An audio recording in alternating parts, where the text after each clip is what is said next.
Hello guys, welcome back to the channel. In today's video, I'm going to show you how you can set and monitor screen time goal on your Android phone.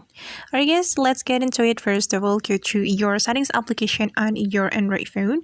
Then you're going to scroll down until you find the digital well-being and parental control. This one, you have to tap on it. Then you can simply tap on the screen time goal right here. Tap on the set goal button. Then you can set the screen time goal right here. For example, I'm going to set for 11 hours. Once you're done, you can click on done right here.